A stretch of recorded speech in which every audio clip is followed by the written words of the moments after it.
नमस्कार दोस्तों, स्वागत है आपका अपने चैनल ज्योति ज्योत में। श्रोताओं, आज की वीडियो स्पेशल होलिका दहन की पौराणिक कथा के ऊपर है।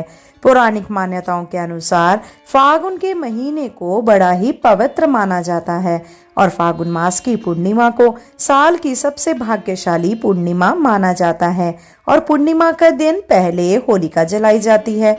इस दिन भगवान श्री हरि विष्णु के चौथे अवतार भगवान श्री नरसिंह जी की पूजा की जाती है।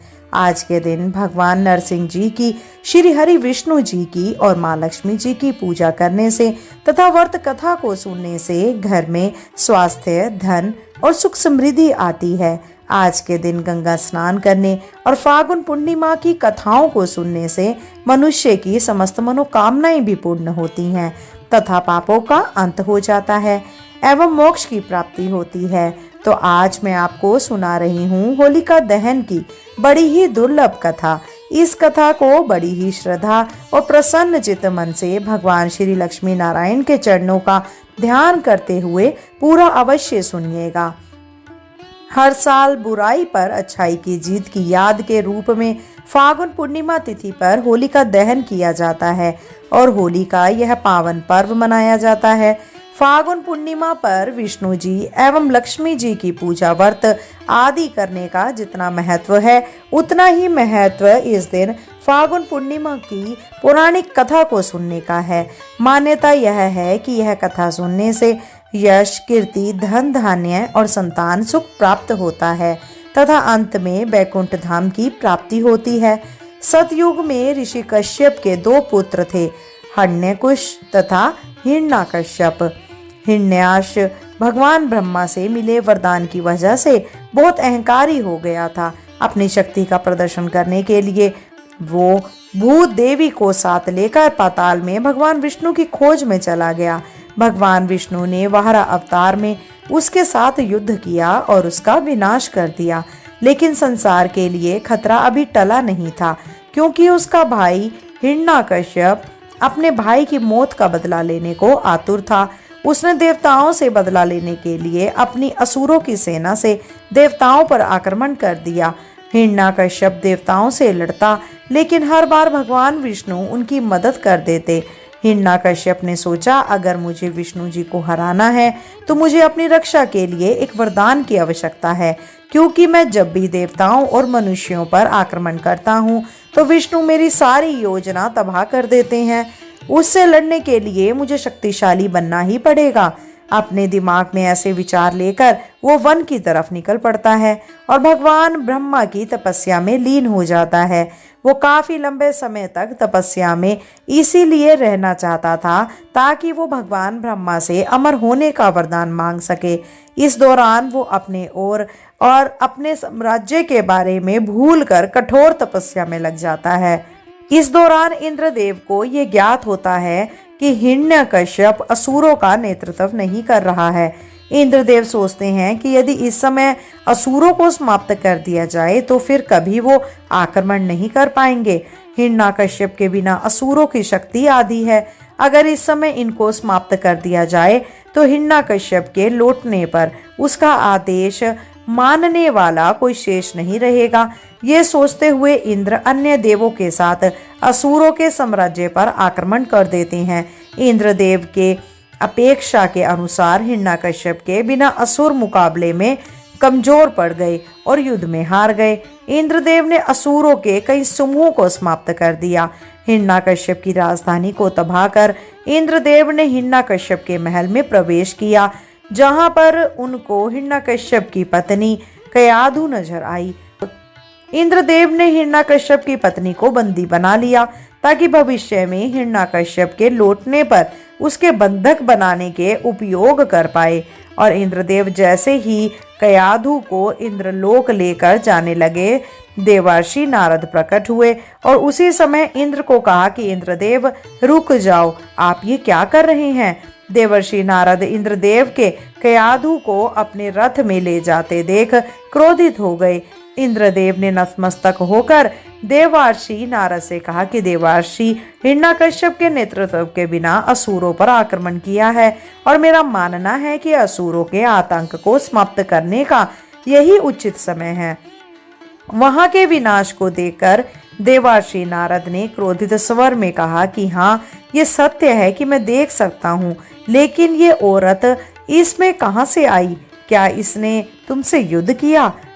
मुझे ऐसा नहीं लग रहा कि इसने तुम्हारे विरुद्ध कोई शस्त्र उठाया है, फिर तुम उसको क्यों चोट पहुंचा रहे हो? इंद्रदेव ने महर्षि नारद की तरफ देखते हुए जवाब दिया कि वो उसके शत्रु हिरण्यकश्यप की पत्नी है, जिसे वो बंदी बनाकर ले जा रहा है, ताकि हिरण्यकश्यप कभी आक्रमण करे तो मैं उसकी पत्नी का उपयोग कर सकूं। देवर्षि नारद ने गुस्से में इंद्रदेव से कहा कि केवल युद्ध जीतने के लिए दूसरे की पत्नी का अपहरण करोगे और इस निरपराध स्त्री को ले जाना महापाप होगा। इंद्रदेव को महर्षि नारद की बातें सुनने के बाद कयाधु को रिहा करने के अलावा कोई विकल्प नहीं था। इंद्रदेव ने कयाधु को छोड़ दिया और कयाधु ने देवर्षि नारद को उसका जीवन बचाने के लिए धन्यवाद किया। नारद जी ने पूछा कि असुरों के विनाश के बाद वो अब कहाँ रहेंगी? कयाधु उस समय गर्भवती थी और अपनी संतान की रक्षा के लिए उसने देवर्षि नारद को उसकी देखभाल करने की प्रार्थना की। नारद जी उसको अपने घर लेकर चले गए और उसकी देखभाल की। इस दौरान वो कयाधु को विष्णु भगवान की कथाएं भी सुनाया करते थे, जिसको सुनकर कयाधु को भगवान विष्णु से लगाव हो गया था। उसके गर्भ में पल रहे शिशु को भी विष्णु भगवान की कहानियों ने मोहित कर दिया था। समय गुजरता गया। एक दिन स्वर्ग की वायु इतनी गर्म हो गई थी कि सांस लेना मुश्किल हो रहा था। कारण खोजने पर देवों को पता चला कि हिरण्यकश्यप की तपस्या बहुत शक्तिशाली हो गई थी, जिसने स्वर्ग को भी गर्म कर दिया था। इस असहनीय गर्मी को देखते हुए सभी देव भगवान ब्रह्मा के पास गए और मदद के लिए कहा। भगवान ब्रह्मा को हिरण्यकश्यप से मिलने के लिए धरती पर प्रकट होना पड़ा।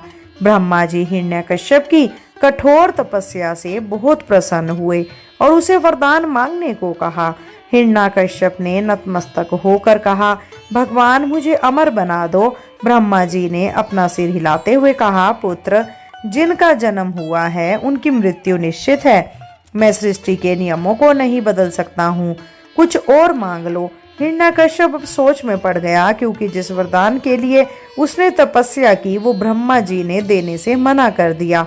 हिरण्यकश्यप अब विचार करने लगा कि अगर वो असंभव शर्तों पर मृत्यु का वरदान मांगे तो उसकी साधना सफल हो सकती है। हिरण्यकश्यप ने कुछ देर और सोचते हुए ब्रह्मा जी से वरदान मांगा। हिरण्यकश्यप ने कहा कि मेरी इच्छा है कि ना तो मुझे मनुष्य मार सके और ना ही जानवर, ना मुझे कोई दिन में मार सके ना ही रात्रि में, ना मुझे कोई स्वर्ग में मार सके और ना ही पृथ्वी पर, ना मुझे कोई घर में मार सके और ना ही घर के बाहर, ना कोई मुझे अस्त्र से मार सके और ना कोई शस्त्र से। हिरण्यकश्यप का ये वरदान सुनकर एक बार तो ब्रह्मा चकित रह गए कि हिरण्यकश्यप का ये वरदान बहुत विनाशकारी हो सकता है, लेकिन उनके पास वरदान देने के अलावा कुछ और विकल्प नहीं था। ब्रह्मा जी ने तथास्तु कहते हुए मांगे हुए वरदान के पूरा होने की बात कही और वरदान देते ही ब्रह्मा जी अदृश्य हो गए। हिरण्यकश्यप खुशी से अपने साम्राज्य लौट गया और इंद्रदेव द्वारा किए विनाश को देखकर बहुत दुख हुआ। उसने इंद्रदेव से बदला लेने की ठान ली और अपने वरदान के बल पर इंद्रलोक पर आक्रमण कर दिया। इंद्रदेव के पास कोई विकल्प नहीं था, इसीलिए सभी देवों के साथ देवलोक चले गए। हिरण्यकश्यप अब इंद्रलोक का राजा बन गया। हिरण्यकश्यप अपनी पत्नी कयाधु को खोजकर घर लेकर आ गया। कयाधु के विरोध करने के बावजूद हिरण्यकश्यप मनुष्यों पर यातनाएं करने लगा और उसके खिलाफ आवाज उठाने वाला अब कोई और नहीं था। अब कयाधु ने एक पुत्र को जन्म दिया, जिसका नाम प्रहलाद रखा गया। जैसे जैसे प्रहलाद बड़ा होता गया, वैसे वैसे हिरण्यकश्यप और अधिक शक्तिशाली होता गया। हालांकि प्रहलाद अपने पिता से बिल्कुल अलग था और किसी भी जीव को नुकसान नहीं पहुंचाया करता था। वो भगवान विष्णु का परम भक्त था और जनता उसके अच्छे व्यवहार की वजह से उससे बहुत प्यार किया करती थी। एक दिन गुरु शुक्राचार्य प्रहलाद की शिकायत लेकर हिरण्यकश्यप के पास पहुंचे और कहा कि महाराज, आपका पुत्र हम जो पढ़ाते हैं वो नहीं पढ़ता और सारा समय विष्णु जी के नाम में लगा रहता है। हिरण्यकश्यप ने उसी समय गुस्से में प्रहलाद को बुलाया और पूछा कि वो दिन भर विष्णु का नाम क्यों लेता रहता है। प्रहलाद ने जवाब दिया, पिताश्री, भगवान विष्णु ही सारे जगत के पालनहार हैं, इसीलिए मैं उनकी पूजा करता हूँ। मैं दूसरों की तरफ आपके आदेशों को मानकर आपकी पूजा नहीं कर सकता। हिरण्यकश्यप ने अब शाही पुरोहितों से उसका ध्यान रखने को कहा और भगवान विष्णु का जाप बंद कराने को कहा, लेकिन भक्त प्रहलाद पर इसका कोई फर्क नहीं पड़ा।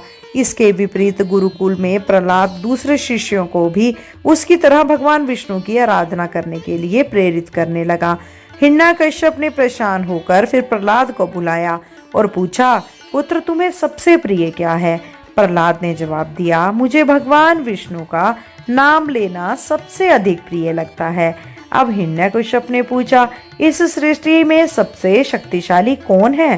प्रहलाद ने फिर उत्तर दिया, तीनों लोकों के स्वामी और जगत के पालनहार भगवान विष्णु सबसे सर्वशक्तिमान है। अब हिरण्यकश्यप को अपने गुस्से पर काबू नहीं रहा और उसने अपने पहरेदारों से प्रहलाद को विष देने को कहा। प्रहलाद ने विष का प्याला पूरा पी लिया, लेकिन उसकी मृत्यु नहीं हुई। सभी व्यक्ति इस चमत्कार को देखकर अचंभित रह गए। अब हिरण्यकश्यप ने आदेश दिया कि प्रहलाद को बड़ी चट्टान से बांधकर समुद्र में फेंक दो, लेकिन फिर चमत्कार हुआ और रस्सियां अपने आप खुल गई। भगवान विष्णु का नाम लेकर वो समुद्र जल से बाहर आ गया।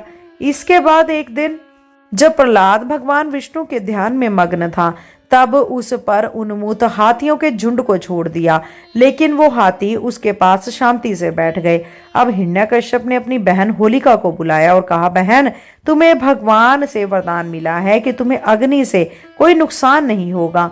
मैं तुम्हारे इस वरदान को परखना चाहता हूँ। मेरा पुत्र प्रहलाद दिन भर विष्णु जी का नाम जपता रहता है और मुझसे सामना करता है। मैं उसकी सूरत भी नहीं देखना चाहता हूँ और मैं उसे मारना चाहता हूँ, क्योंकि वो मेरा पुत्र नहीं है। मैं चाहता हूँ कि तुम प्रहलाद को अपनी गोद में बिठाकर अग्नि में बैठ जाओ। होलिका ने अपने भाई की बात स्वीकार कर ली। अब होलिका ने ध्यान करते हुए प्रहलाद को अपनी गोद में बिठाया और हिरण्यकश्यप को आग लगाने को कहा। हिरण्यकश्यप प्रहलाद के भक्ति की शक्ति को नहीं जानता था।